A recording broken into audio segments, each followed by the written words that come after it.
Bismillahirrahmanirrahim. Assalamualaikum warahmatullahi wabarakatuh. Assalamualaikum. Bagaimana kabarnya Bapak Ibu? Alhamdulillah. Ya, alhamdulillah pada hari ini kita dapat berjumpa kembali dalam program ngasuh pengajian Ahad Subuh di masjid yang kita cintai, Masjid PPA Taqwa, Jalan Kebun Kopi, Pamili, Ciberem, Kota Cimahi, Jawa Barat. Dan bertepatan pada tanggal 12 Januari 2025 atau 12 Rajab 1446 Hijriah. Alhamdulillah, kita selalu bersyukur kepada Allah yang telah membangunkan kita dalam keadaan sehat. Dan pagi hari ini alhamdulillah kita sudah mengawali dengan salat subuh dan dilanjutkan dengan membaca ayat suci Al-Quran. Semoga apa yang kita lakukan menjadi amal soleh dan diberikan keistiqomahan dalam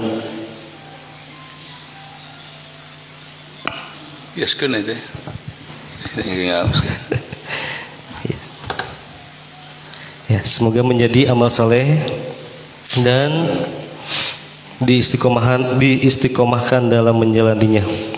Pada pagi hari ini kita akan menimba ilmu yang akan disampaikan oleh narasumber kita, Bapak Dr. Andes Haji Asep Rohidin. Ya, Bapak, Ibu, dan juga sahabat DM dimanapun Anda berada, bisa menyimak melalui channel kami di TV DM streaming. Jangan lupa untuk di like dan dibagikan. Mari kita simak pemaparan materi yang akan disampaikan oleh Bapak Dr. Andes Haji Asep Rohidin dengan tema upaya mencapai salat khusyuk bagian yang kelima. Untuk itu waktu dan tempat dipersilahkan. Baik, terima kasih Kang Dendi. Bismillah. Innal hamdalillah nahmaduhu wa nasta'inuhu wa nastaghfiruh. Wa na'udzu billahi min shururi anfusina wa min sayyiati a'malina. May yahdihillahu fala mudhillalah wa may yudlil fala hadiyalah. Asyhadu an la ilaha illallah wahdahu la syarikalah wa asyhadu anna Muhammadan abduhu wa rasuluhu, amma ba'd. Alhamdulillah para jemaah sekalian, Jemaah Masjid Jami PPA Taqwa Yayasan Darul Mutakin, juga yang ikut ngaji, Masya Allah para jemaah baik Facebook DM streaming, ahlan wa sahlan, selamat bergabung. Kali ini kita akan membahas tentang kiat khusyuk dalam sholatnya, khusyuk dalam sholat bagian yang kelima. Insya Allah kajiannya makin dalam ini.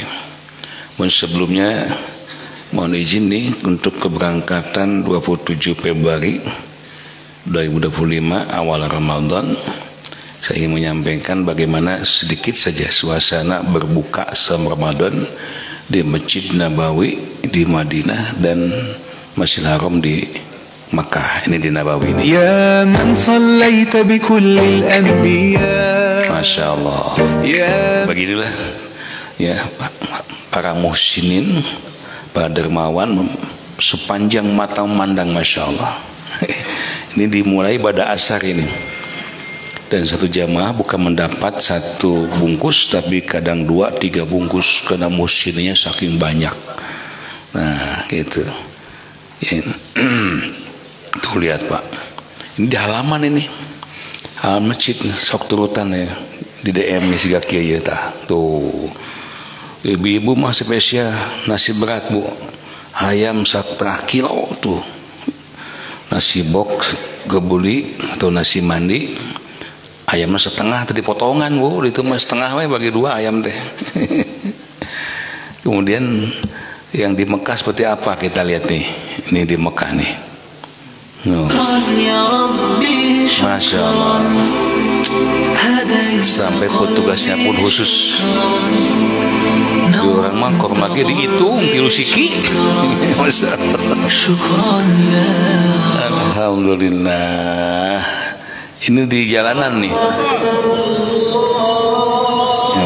inilah kenikmatan ketika kita saum di Masjidil Haram maupun di Nabawi. Ini 1 kilometer 2 kilometer ke belakang Pak, seperti ini penuhnya ya. Yang punya rezeki sehat walafiat, bismillah ya, masih ada waktu kurang lebih 1 bulan lagi nanti ya. Silakan ke Pak Haji Tasim aja nanti ke gedung ya. Baik, kita ngaji ya. Bismillahirrahmanirrahim. Upaya mencapai sholat khusyuk bagian yang kelima. Baik, sebelum lanjutkan nih, para santri ada yang tahu ada berapa hadis sahih yang telah kita bahas, atau ini sudah mulai banyak penonton, boleh diketik di kolom komentar ya. Mimo baso cekage nonton, alhamdulillah. Ibu Asmawati Kabupaten Bandung, tuh bagus Sanusi, terima kasih Ciboduyut. Aprilianti Mawar, terima kasih. Ibu Uminori, terima kasih. Cimteng, naon Cimteng teta? Oh, Cimahi Tengah. Deden Sutiana Sukabumi, Repa Epa Neng Epa ya, Cikande Serang Banten ya, Yayan Suryani Sukabumi, alhamdulillah. Baja Poni di Bekasi nuhun, Baja Lina Maglina Cibaduyut, oh, dan semuanya kalau saya absen nanti waktunya banyak tersita untuk absen. Sadayana we kasih tahu yang lain ya. Share Ibu Haja Suayana Sukabumi, saya nggak ada. Mohon doa untuk Pak Haji Asep Mantri, juga Pak Edi, koordinator des kita di kawasan Al Muslimun di Soreang. Sudah 2 Jumatan beliau nggak bisa ke masjid. Kita doakan yang sakit semuanya Allah memberikan kesehatan, kesembuhan. Allahumma rabban nas adhibil ba'sa ishfi anta syafi la shifaa illa shifauka shifaan la yughadiru saqama. Amin ya rabbal alamin. Baik santri, tolong sebutkan mungkin sekitar 5 sampai 10 semuanya hadis-hadis sahih bagian keempat, bagian ketiga yang telah kita bahas, bahwa di antara upaya mencapai sholat khusyuk itu ada beberapa hal penting ya, yang dilarang oleh Rasulullah SAW ya, atau sebaliknya dianjurkan, baik sebelum sholat maupun dalam sholat. Apa aja itu? Awat kayak bandar ngodok sakola ya, banyak tuh. Bagian ketiga keempat, awat, silakan. Yo. Tidak sholat di depan ada yang tirai yang bergambar. Yang jelas satu. Tidak sholat di depan tirai yang satu aja apa?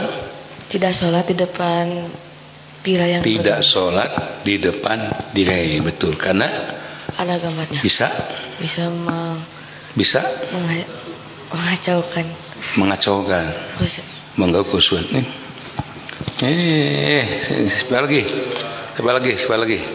betul, satu, ada lagi, silakan, bisa, sok, sini, mereka film si bapak ningali kayak di bumi, si ibu, sok, apa yang kedua? Tidak sholat di depan cermin. Tidak sholat di depan cermin. Di depan cermin. Dek naon sholat depan cermin itu? Boleh juga lah, tapi itu nggak ada hadisnya. Nggak apa-apa, boleh juga.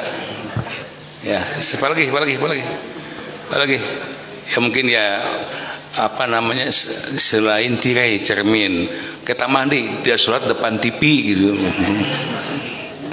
Satu lagi. Boleh di situ aja. Mic-nya tolong ke awat. Jap. Ke awat. Ya, silakan. Apa awat? Ada satu orang lagi. Silakan. Pasikun atuh. Pasikun. Sok, silakan. Ambil mic-nya. Apa? Ada banyak itu. Silakan. Nah, silakan. Boleh. Dia materi 3 dan 4. Boleh, tinggal baca kok. Nanti materinya harus dibawa terus. Belum ada, habis waktunya. Kita lanjut sekarang ya. Pengertian khusyuk. Ini sudah kita bahas secara global. Sekarang kita akan lihat para ulama salaf. Salafi itu artinya para ulama atau umat Islam yang istiqomah mengikuti kepada sunnah Nabi SAW, disebut salafi. Imam Al-Qurtubi mengatakan khusyuk itu ada hayatu fin nafsi yadharu minha fil jawarihi syukuni wa tawadu'i. Keadaan di dalam jiwa yang nampak pada anggota badan, sehingga dalam bentuk ketenangan dan kerendahan. Sukun, tenang, tawadu'i, kerendahan. Coba cermati Pak, ini kalimatnya singkat tapi dalam. Menurut Imam Al-Qurtubi, khusyuk itu ialah keadaan di dalam jiwa, di hati, namun nanti akan nampak dalam lahiriah, jasmaniah. Satu, dia akan kelihatan tenang. Dua, akan kelihatan tawadu, merendahkan diri. Ya, orang yang khusyuk itu cirinya itu tenang ketika sholat, tidak rusuh-rusuh, cepat-cepat. Kemarin saya sholat Jumat di suatu tempat ya, Mas Imam baca Al-Fatihah, saya di tengah-tengah baru udah ruku. Ya Allah, mana midah. Saya baru cengkat, nggak sujud. Dia lagi sujud, saya turun ke bawah, belum nyampe, udah duduk. Saya sujud lagi, udah berdiri. Astagfirullah. Mahal. Menurut Imam Al-Qurtubi, yang khusyuk itu nggak begitu. Yadharu minha fi jawarihi syukuni wa tawadu'i. Akan nampak di kehusuan hati itu pada jasmaniahnya, lahirnya, yaitu dia akan tenang, takbirnya Allahu Akbar, rukunya dinikmati, sujudnya, dan tawadu, merendahkan diri. Yang kedua, Imam Qatadah mengatakan al-husyu fil qalbi. Khusyuk itu di dalam hati. Sama ya, para ulama sama sepakat khusyuk itu adalah pekerjaan hati. Namun dari situ akan muncul wal khauf. Saat pertama akan muncul rasa takut kepada Allah. Wal ghadul basari bis shalah, pandangannya ke bawah ke dalam salat. Khusyuk itu menurut Imam Qatadah ada tambahan. Antum nanti kalau rajin tulis poin-poin pentingnya itu, nanti rangkum ya, dalam hati ya, sama kerjaan dalam hati, tapi akan berdampak pada rasa takut. Seperti hanya kita berhadap-hadapan dengan seorang jaksa misalnya, kita ningali gendir, malu jaksa hakim kan asa ngelina one, pas Anda mau diponis sok dadag digiduga tuh. Saya seperti muasare mati berat, mau hukumannya mati. Masya Allah, begitu dihukum mati, takutnya seperti apa itu? Khauf. Nah, kita akan berhadapan Allah Azza wa Jalla. Imam Ibnu Qayyim beliau menjelaskan khusyuk adalah hadirnya hati, kembali hati lagi, hadirnya hati kepada Allah dengan ketundukan dan kerendahan. Al-Junaid beliau menjelaskan khusyuk adalah kerendahan hati untuk zat yang maha mengetahui perkara gaib. Ibnu Rajab panjang nih. Asal sifat khusyuk adalah kelembutan, ketenangan, ketundukan dan kerendahan hati dalam hati manusia kepada Allah Ta'ala.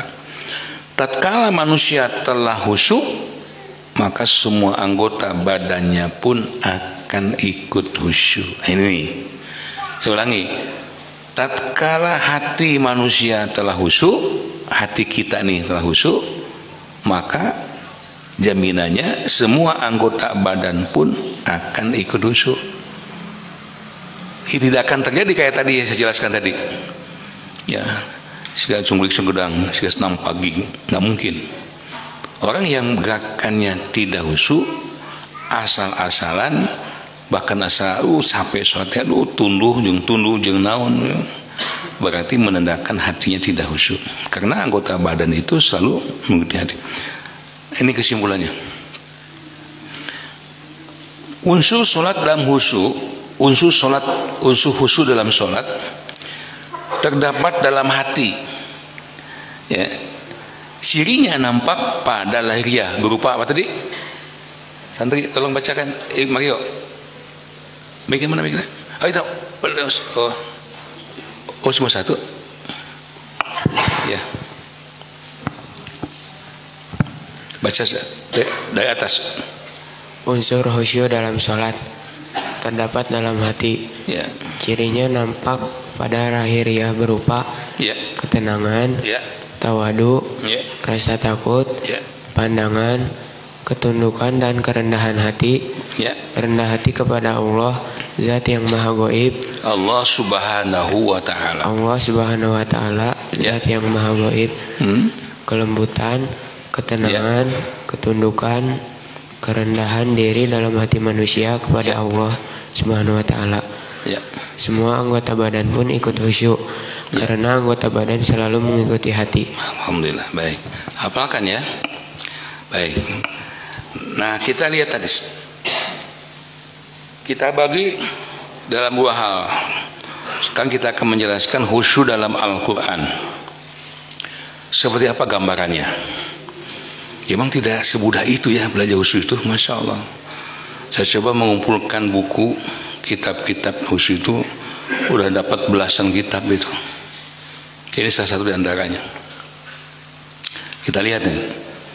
Quran surah Al-Mu'minun surah 23 ayat 1 ayat 2. A'udzu billahi minasyaitonir rajim. Bismillahirrahmanirrahim. Qad aflahal mu'minun. Sungguh beruntunglah orang-orang yang beriman. Ini Allah Azza wa Jalla menjamin bahwa kalau kita jadi orang yang beriman, dijaminkan beruntung, akan bahagia, aflaha. Keberuntungan, kebahagiaan orang beriman tentu fid darain, baik di dunia maupun di akhirat. Apa keuntungan orang beriman di dunia? Dia akan berikan ketenangan dalam hidupnya. Dia akan berikan kekayaan dalam hidupnya kalaupun tidak punya apa-apa. Dia akan memberikan kenyamanan hidupnya kalaupun tengah-tengah kekurangan. Beriman. Hebat lagi Allah menjamin akan melindungi orang yang beriman, akan memprotek orang beriman. Ini kan kebahagiaan hidup manusia di hati kan intinya. Laisa ghina an qasd arad walakinnal ghina ghina naf. Sesungguhnya bukan orang yang kaya orang yang sudah punya harta yang berlimpah, melainkan sesungguhnya orang yang kaya itu orang yang punya hati yang kaya. Itu orang beriman. Tenang aja hidup, nggak ada yang ditakuti, nggak ada yang dirisaukan. Masa depan anak-anak, masa depan cucu, masa depan kita. Di akhirat ya jelas dong surga. Nah, pertanyaannya siapakah orang yang beriman yang akan mendapatkan keberuntungan itu? Di antara poinnya adalah alladzina hum fi sholatihim khashi'un. Mereka yang selalu khusyuk di dalam sholatnya. Jadi untuk mendapatkan qad aflah itu ada syaratnya, Bu. Satu, nomor wahid adalah khusyuk dalam sholat. Masih banyak ke bawahnya itu. Nah, kita garis bawahi poin pertama. Jadi kalau demikian khusyuk dalam sholat itu satu keniscayaan ya, keharusan. Kita harus berusaha, berjuang keras. Setiap sholat yang kita dirikan, mulai dari duhur, asar, maghrib, isya, subuh yang fardunya, yang sunnah-sunnahnya, apakah rawatib, apakah tahiyatul masjid, apakah tahajud, harus selalu dilakukan dengan khusyuk.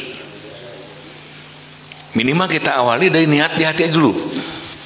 Niat di hati, Bapak berangkat di rumah, belakang kaki untuk Jumatan misalnya. Ya Allah, aku berniat ingin khusyuk Jumatan kali ini, semoga kau memberikan kehusyuan. Jumatan ini Jumat yang paling khusyuk dan Jumat-Jumat yang telah lalu. Begitu siap sholat, kemudian dibuktikan dengan persiapan-persiapan yang kondusif menunjang kehusyuan. Pakaiannya, Quran mengatakan, pakailah kalian pakaian yang terbaik ketika berangkat ke masjid. Tuh ya. Kemudian pakai wangi-wangian. Kemarin ketika jitu sholat berjamaah, ada seorang jamaah mengambil sesuatu di sakuna. Pak Ustaz sakedap cenah. Naon teh? Kieu ta? Iya, minyak wangi gimana asli cenah gitu. Alhamdulillah. Ya iya. Ya. Oke menumpuk Pak Warsuge. Karena keinginan beliau bersedekah. Karena sunnah Rasul ada 3 yang Rasul cintai. Aku sangat menyukai dan aku sangat merasa tenang. 1, wangi-wangian, kemudian ketika sholat. Ini Pak, ini Bapak harus ada selalu tuh. Wanginya, palai, menghiji ya. Harus selalu Pak, ibu-ibu, ya Bu, ya ibu untuk di rumah nggak boleh ke masjid. Bapak ini harus ada, ya. Ya kesian kayak irahnya ngabagi jiwang kia. Mudah-mudahan terhilap langkahnya wangsu umur Ramadan ya. Ya insyaallah. Ya dibagi jiwa asli ini. Ya. Baik. Imam Ibnu Katsir menjelaskan dalam tafsirnya apa itu khusyun. Beliau mengutip riwayat Ali bin Abi Thalhah telah meriwayatkan dari Ibnu Abbas radhiyallahu anhu sehubungan dan makna firman Allah khasyi'un, bahwa mereka itu adalah orang-orang yang takut kepada Allah lagi tenang. Nah ini ilmu Pak. Alladzina hum fi sholatim khasyi'un, mereka orang-orang khusyuk dalam sholatnya. Dalam tafsir Ibnu Katsir dijelaskan riwayat dari Ibnu Abbas yang disebut khusyun itu adalah apa tadi? Orang-orang yang takut kepada Allah lagi tenang. Ya. Pas sekalian, hal yang sama telah diriwayatkan dari Mujahid, Al-Hasan, Qatadah. Ini Pak, anak sekalian, ya kita akan lama ya karena akan dialog. Selanjutnya baca aja langsung ya. Poin berikutnya baca aja nanti. Jadi perasaan takut itu Pak, perasaan takut, perasaan mahabbah, perasaan cinta, khauf, waroja, penuh harap pada Allah. Kita ambil contoh, ya, ambil contoh. Saya, siapa yang mau ke depan nih? Oke, udah belum? Udah. Siapa yang belum? Mari masih. Ini yang besar nih. Ini angkatan pertama nih, as-sabiqunal awwalun nih. Mario apa mau nanya nih? Kalau Mario dipanggil, belum kerja ya meskipun dipanggil oleh siapa ya? Yo, detik teringat tuh. Presiden kagok lah. Karena mereka santri terbaik di Indonesia. Dipanggil oleh presiden, undangannya resmi, waktunya ditentukan, ya, hari, tanggal, tahun, jam, tentukan. Pertama, mereka sebagai santri terbaik di Indonesia, panggil presiden, amin gitu, ini lohok. Di hati Mario kira-kira ada perasaan apa? Jujur sok. Senang. Kenapa? Senang. Kemudian apa yang dilakukan Mario ketika sampai hari H? Nanti siang. Kira-kira apa yang akan dipersiapkan oleh Mario untuk menghadap presiden, untuk menerima penghargaan, untuk menerima hadiah? Hadiahnya 5 triliun. Wah, tong kagok lah, nggak bohong ngalamun.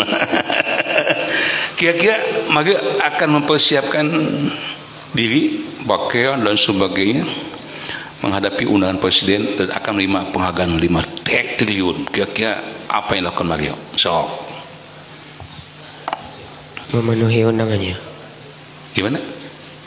Memenuhi undangannya. Memenuhi undangan. Seneng nggak? Ya. Seneng. Kira-kira persiapan mereka apa? Ya. Ngajak orang tua? Ya. Diajak. Iya, batuan diajak mah. Baik, terima kasih Mario. Kencan Ustadz ya.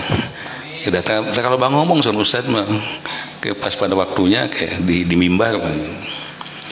Pastilah kita akan mempersiapkan diri Pak, pakaian yang terbagus. Ya, pasti itu. Kenapa? Akan menghadap presiden. Apalagi dibilangin akan dapat hadiah 5 triliun. Wah, guncul salembur. Apa yang dikasih tahu di media sosial? Wah, viral dia. Salat itu hakikatnya menghadap Allah. Siapa Allah itu?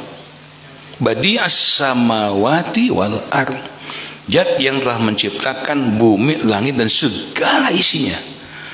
Coba Ahwat buka surah Hud surah 13 ayat 6. Ada HP-nya? Ada yang pegang HP? Oh iya, yang dua.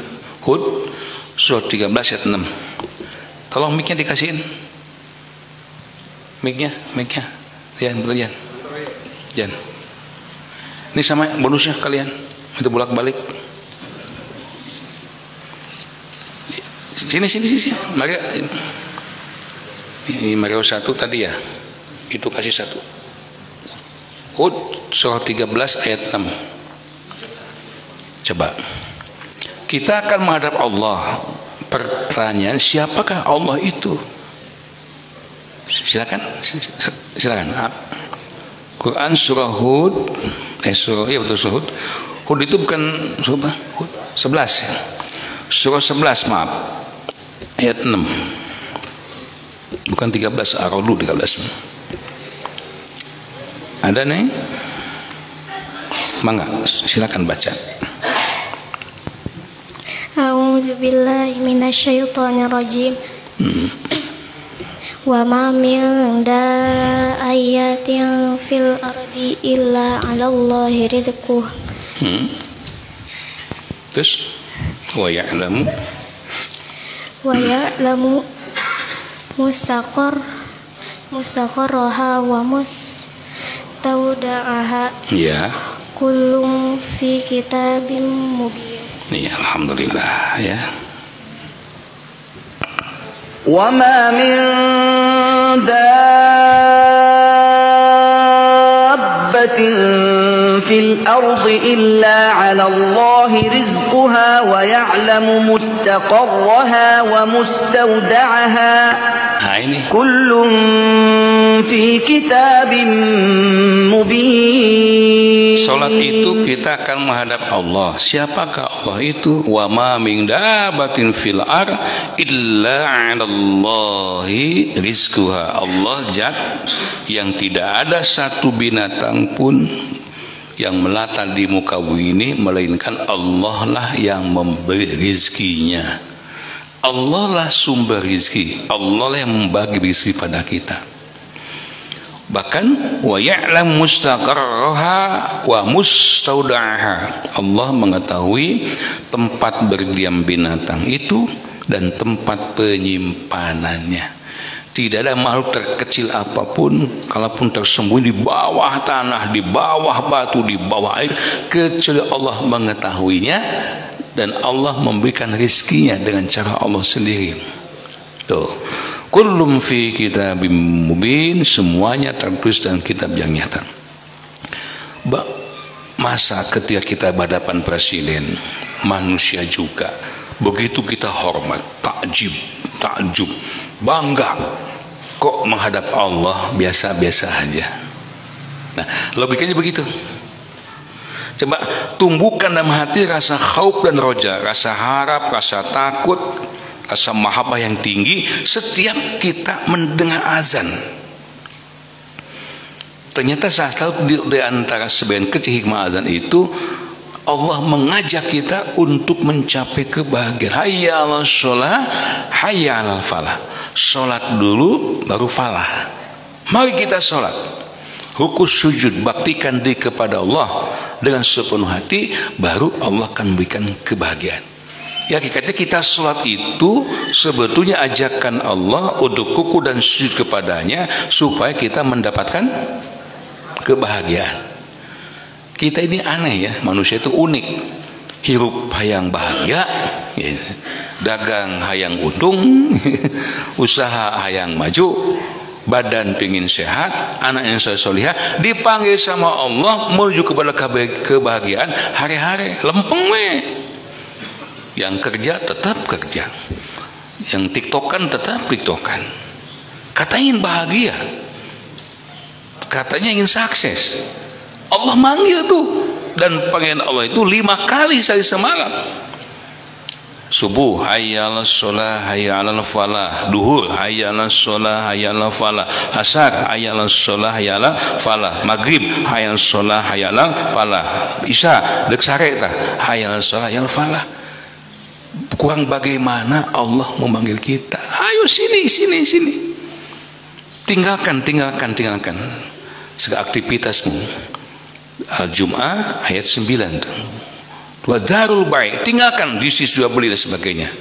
Allah manggil, ayo menuju kepada kebahagiaan. Dengan apa? Dengan sholat. Ya. Mudah-mudahan jadi di taman ilmu, kalaupun nggak banyak untuk pagi ini, ya. Ini kan terus bersambung, insyaallah. Dan satu lagi ya, dari hadis ini. Ya Bilal, Rasul bersabda, wahai Bilal, arihna bisholah, hiburlah kami dengan sholat. Ini bahasanya nih, arihna bisholah, hiburlah kami dengan sholat. Dari yang lain, istirahatkanlah kami dengan sholat. Tuh, sholat itu bagi Nabi Sallallahu Alaihi Wasallam adalah satu hiburan, refreshing, bahkan satu istirahat yang secara totalitas. Istirahat yang paling sempurna ternyata ketika sholat. Orang sebaliknya, karipuh yang paling sempurna ke sholat. Kamu jumahan nganggus khutbahna panjang nih, bacana sholat panjang, dehem 20 kali, min. Ya karena kita belum mendapatkan keusyuan. Coba, bisakah kita seperti yang Nabi contohkan pada Bilal? Ya Bilal, arihna bisholah, hiburlah kami dengan sholat, istirahatkanlah kami dengan sholat. Baik, jemaah yang Allah muliakan, sekian cukup ya. Selanjutnya silakan. Dialog Kang Didi. Baik Bapak Ibu, silakan. Ada yang mau ditanyakan, baik di dalam tema ataupun di luar tema. Begitupun dengan sahabat DM. Jajak kasih masalah. Ada yang mau ditanyakan? Silakan. Ya, Bapak Haji Endang, silakan. Haji bangga.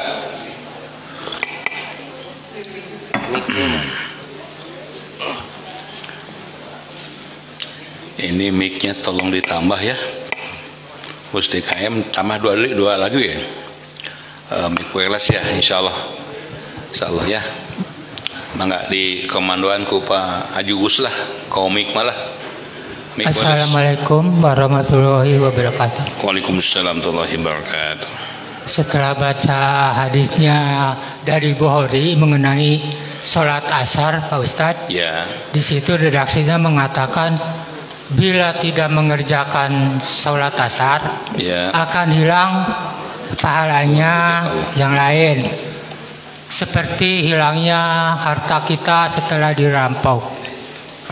Satu lagi mengenai sholat asar, bila kita ketiduran atau lupa sholat 1 rakaat lalu terdengar azan maghrib, itu juga termasuk sah.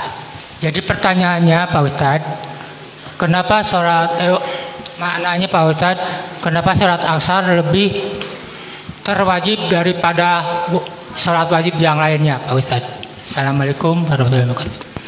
Waalaikumsalam warahmatullahi wabarakatuh. Di dalam Al-Quran asar itu disebut juga dengan wusta. Apa itu sholat wusta? Sholat wusta itu sholat pertengahan. sholat pertengahan. Yang dimaksud sholat pertengahan itu adalah ada dua tafsiran. Yang pertama, wusto itu adalah asar. Kenapa asar pertengahan ada di antara duhur dan maghrib?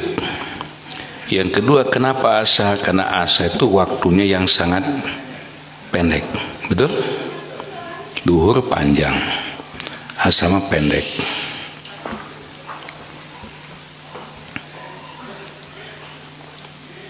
Ya, baik. Maka itu asar itu harus diperhatikan. Tapi Ibnu Katsir juga menjelaskan wusto itu semua sholat. Yang mesti diperhatikan bukan cuma asar sih, semua harus diperhatikan. Ketika kita meninggalkan salah satu sholat yang 5 waktu itu, Al-Isra 17 ayat 78, 5 waktu, maka itu termasuk al-kabair, termasuk dosa besar, tarkus sholat. Maka ibadah-ibadah yang lainnya akan terhapus, betul. Para ahli matematika mengumpamakan sholat itu seperti angka 1. 1 juta nolnya 6, baru bernilai 1 juta kalau ada angka 1. Coba hilangkan satunya, berapa? Ya 0. Jangankan cuma 6, 1 M, nolnya 9, nggak ada satunya. Berapa nilainya? 0 juga. 1 T, nolnya 12, tapi nggak ada satunya. Berapa nilainya? Ngagorlong di Bandung ke Jakarta, ribuan, nggak ada angka 1 seberapa bulan. Itulah sholat. Dan bahasa hadis dijelaskan as-sholatu imaduddin, sholat itu tihangnya agama. Paman aqamaha faqad aqamaddin. Siapa yang mendirikan sholat berarti dia telah menegakkan agamanya. Wa man tarakaha faqad hadamaddin. Siapa yang meninggalkan sholat berarti telah meruntuhkan agamanya. Ini pertanyaan yang bagus ini. Ya, jadi kita nggak akan bosan bahas sholat. Di situ inti semua amal akan diterima adalah sholat. Yang pertama dihisab nanti adalah sholat juga. Makanya sholat yang harus kita kerjakan harus khosyiun daimun yuhafidun. Nah, kajian tiap subuh hari ini insya Allah menuju ke situ. Emang tidak instan, Pak? Tidak bisa instan. Abu Bakar Siddiq saja baca sholat sampai Rasul wafat. Rasul menyatakan sholat Abu Bakar itu dapat setengah, pentena setengah. Jika ayat ulangan 10 soal, pentena setengah seberapa? 5. Setingkat khalifah pertama kesayangan Nabi dijamin ahlul jannah ngan dapat 5. Orang seberapa? Hiji untung hiji pentenan 0, ayah bener kene buat 0 mending 0 mungkin minus ya, bagus itu ya ngerti ya atas Pak segitu ngambitin kedua teh yang kedua angmik oh ya ketiduran. Orang yang ketiduran tidak melakukan sholat itu dapat rusyah nih. Rahman Rahimnya Allah tuh begitu.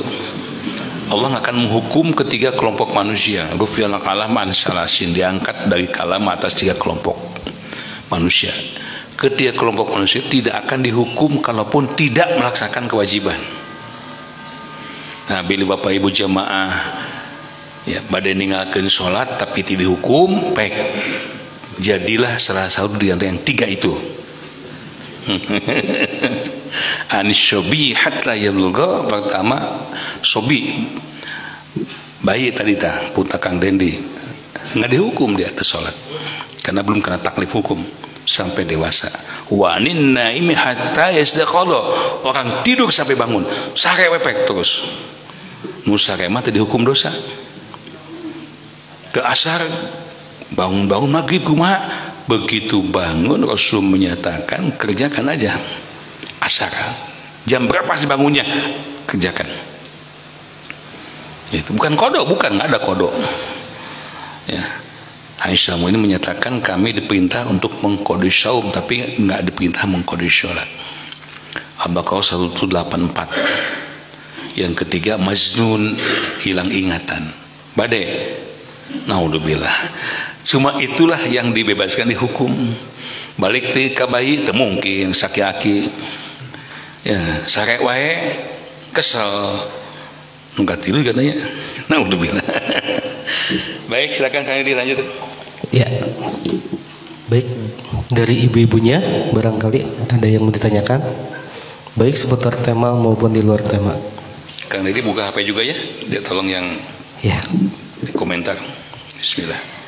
Kalau belum ada, kita masuk ke sahabat TVDM. Ada dari Bapak Sukardi Purwodianto. Saha itu? Ya, atau Mas Broto. Pertanyaannya, Bismillahirrahmanirrahim.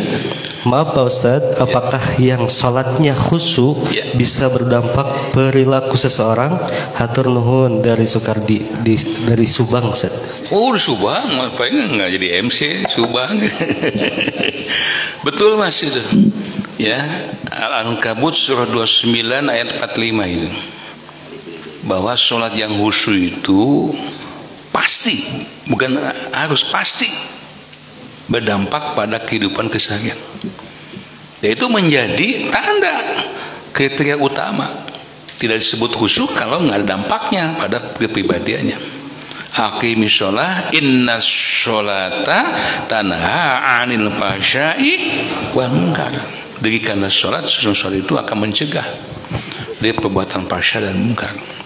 Jadi nggak mungkin orang yang khusyuk sholatnya ngagibah deui. Kun aya ibu-ibu jemaah bapak sering ngagibah, batasan bener sholatnya. Nah, iya, ngaku aja itu can bener sholatnya. Aku beda batu ge loba, tong meninggal batu anu salah.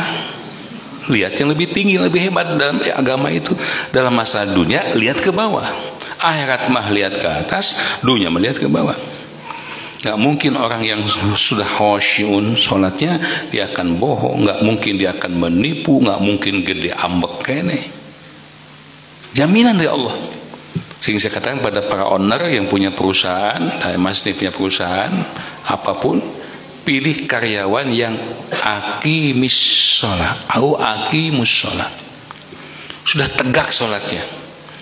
Coba saya tanya, ini para ownernya, para pengusaha nih, kira-kira kalau bapak akan terima karyawan, yang pertama kali ditanya naon sok? Ijazah. Apa lagi? Pengalaman. Iya tuh ya. Betul Mas Guru nanti pengalaman. Ya, yang gaji sabaraha ya. Mantan penjabat lah Pak Rudita. Gitu kan? Jarang tanya, sok sholat dara. Jarang. Coba dari sekian poin pertanyaan, selikan tuh. Apakah Anda sudah sholat? Satu. Susulnya pertanyaan. Sudah mungkin iya dan tidak aja, gampang gitu untuk menilainya. Kemudian apakah sholat Anda selalu setiap waktu? Rinci, subuh, 2 asar, maghrib. Ya tidak, tulis. Kemudian apakah Anda sholat fardu suka berjamaah? Ya tidak, 2 asar, maghrib. Terus gitu, mudah kan? Ya tidak aja, checklist gitu. Terus apakah Anda sudah merasakan khusyuk ketika sholat? Sebut aja, 2 asar, maghrib. Terus tulis. Nanti tinggal hitung berapa yahnya, berapa jawab tidaknya, berapa badan bersalah. Per sekian poin kali 100%. Tak eta kuncinya. Waduh, dalam Mas Botonya pertanyaannya. Terima kasih.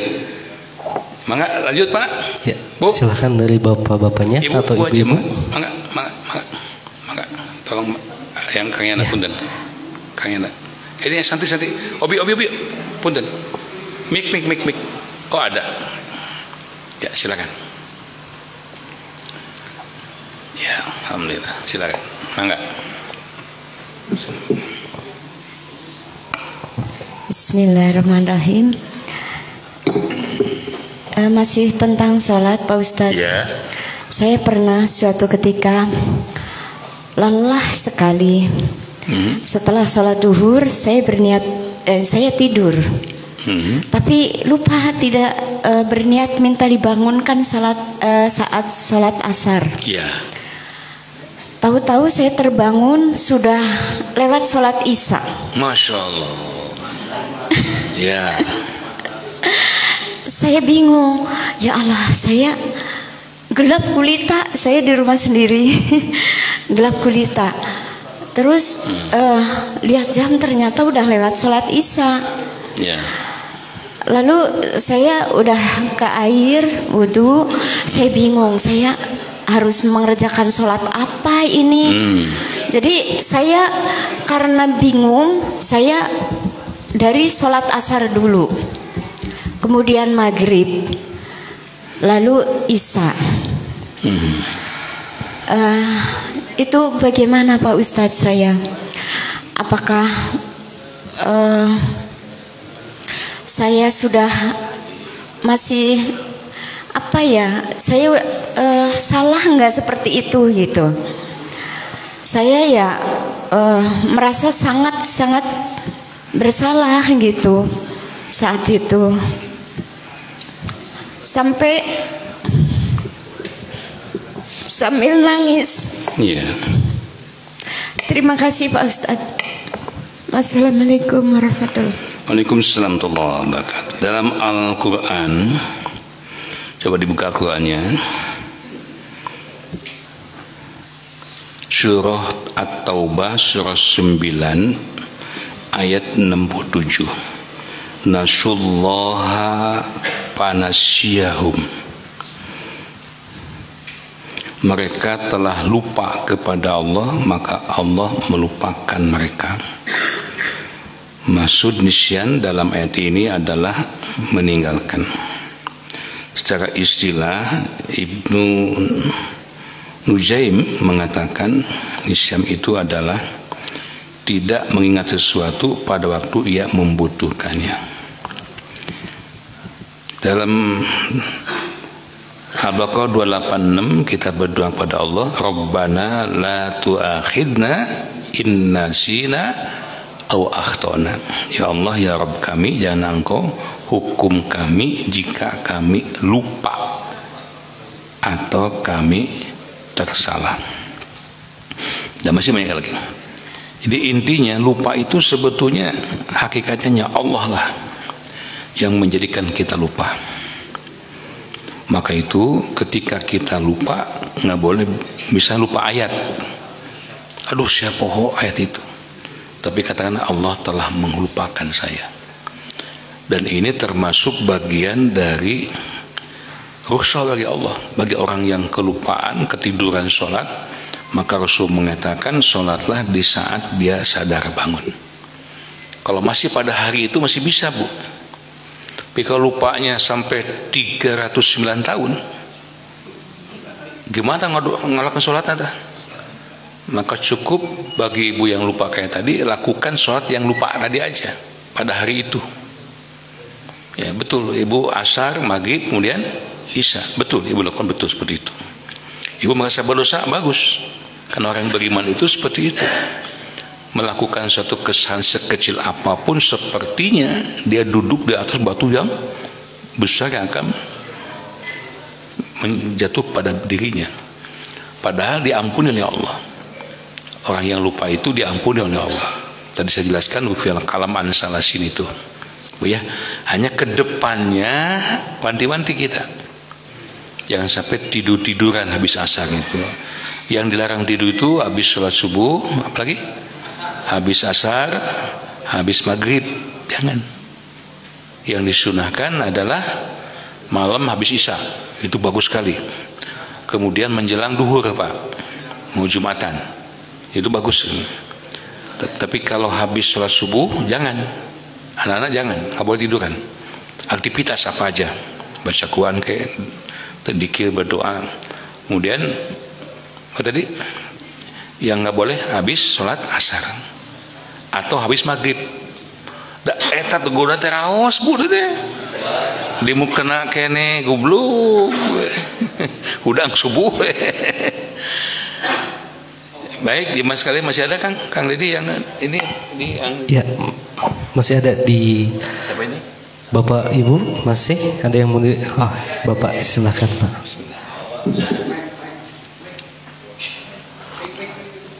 Tambah mikna. Saya 2 dia. Baiklah ya. Nanti paling 1 juta sekian lah. Ya, yang mau wakaf mik silakan. Ya, ini karunya ini lompatan dan mik sekarang mik heula we hiji tong. Mik aja dulu untuk terima kasih. Assalamualaikum warahmatullahi wabarakatuh. Waalaikumsalam warahmatullahi wabarakatuh. Pertanyaan saya mungkin keluar dari konteks Mangga. yang sudah dibicarakan. Nah, ini masalah kepenasaran saya, Pak Ustaz. Kan di Arab itu sistemnya kerajaan. Ya. Nah, apa hubungannya? Apakah ada hubungan dengan kenabian? Artinya kerajaan Arab ini apakah ada hubungan dengan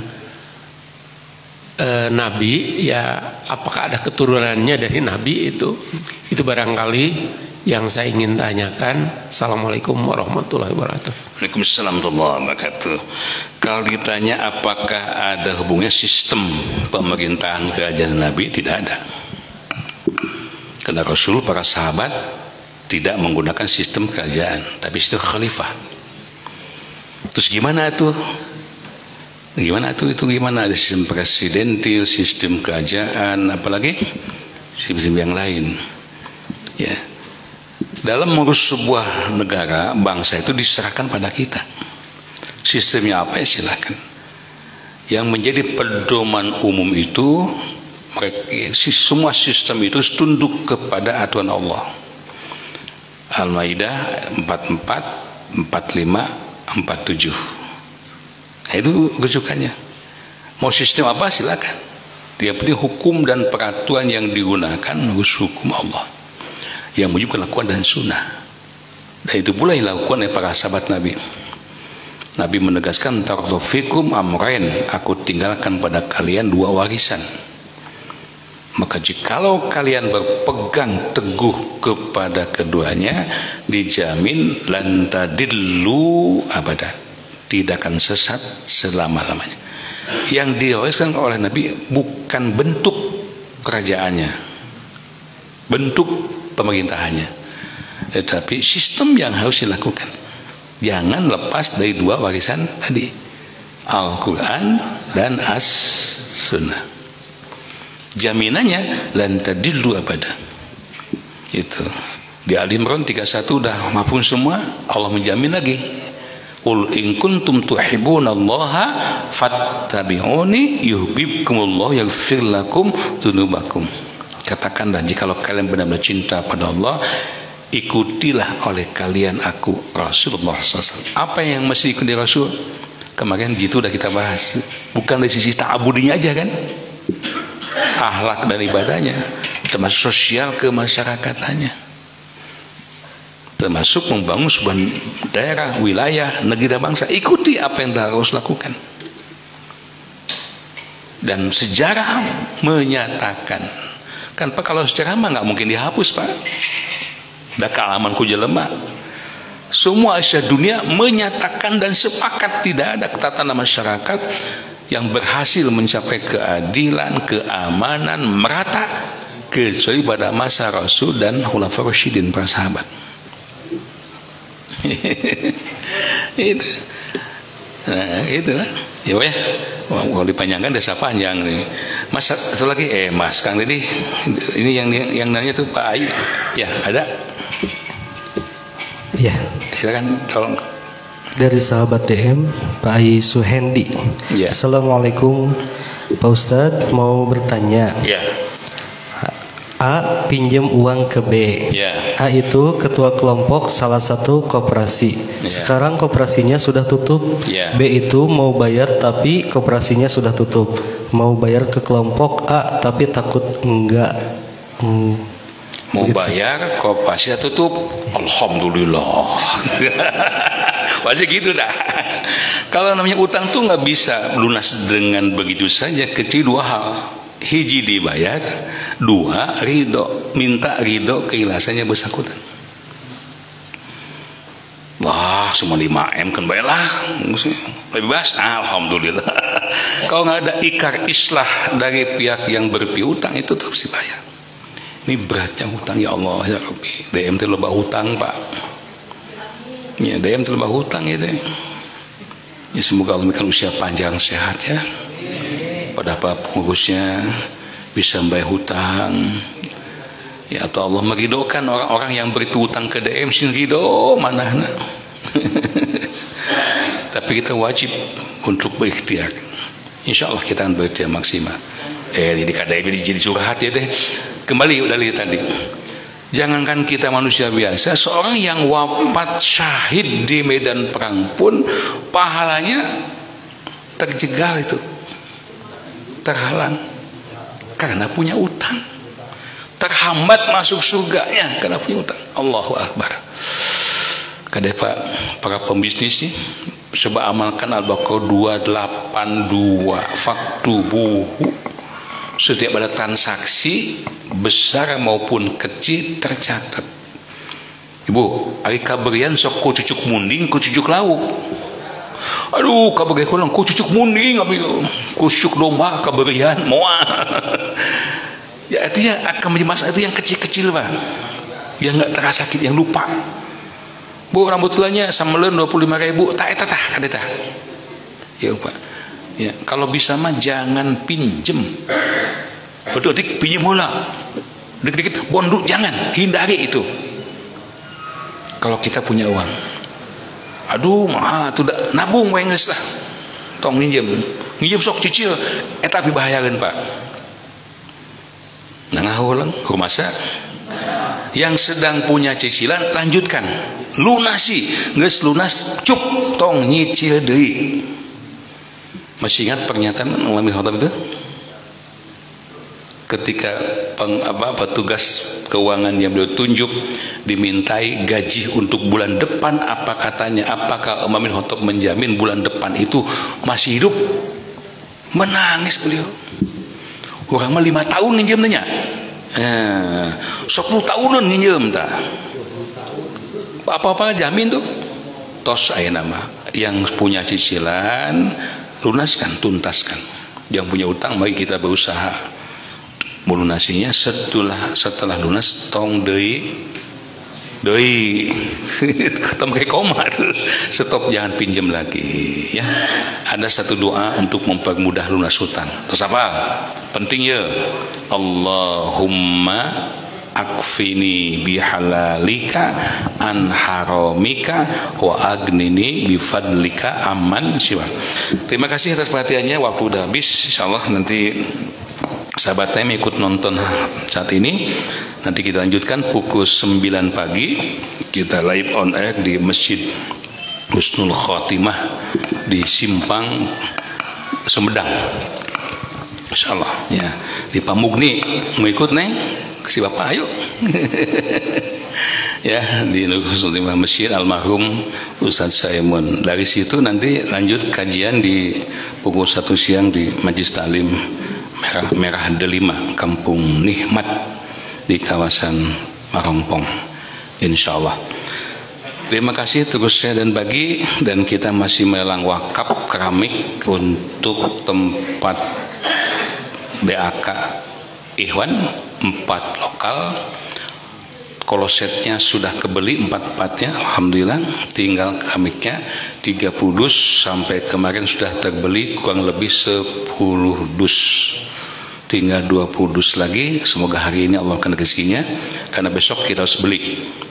Satu dusnya itu hanya Rp175.000. 10 dus 1.750.000. 20 dus berarti 3,5 juta. Itu aja ya. Tadi ya usul mic wireless untuk ngaji jihad ya, satu set aja. Yang udah dibeli itu kemarin itu yang di DM itu 2,5, itu yang bagus. Ada yang 1, yang mau bawa mic wireless juga dipersilakan ya. Sekian dan terima kasih. Maafkan kesan kehilafan saya. Jazakumullah khairan. Hamba Allah yang memberikan konsumsi untuk pagi ini, Masya Allah, mudah-mudahan Allah memberikan rezeki yang berlipat ganda, maksud hajatnya dikabul Allah Azza wa Jalla. Allahumma anfa'na bima 'allamtana wa 'allimna ma yanfa'una warzuqna ilman yanfa'una. Amin ya rabbal alamin. Walhamdulillahirabbil alamin. Assalamualaikum warahmatullahi wabarakatuh. Waalaikumsalam warahmatullahi wabarakatuh. Terima kasih banyak atas ilmunya Pak Ustaz. Jazakumullahu khairan kasiran. Semoga Pak Ustaz senantiasa sehat walafiat dan dimudahkan dalam segala urusannya. Baik, kita akhiri pertemuan kali ini dengan membacakan doa kafaratul majelis. Subhanakallahumma wa bihamdika asyhadu an la ilaha illa anta astaghfiruka wa atubu ilaik. Aku qouli hada astaghfirullahi wa lakum. Assalamualaikum warahmatullahi wabarakatuh. Salam.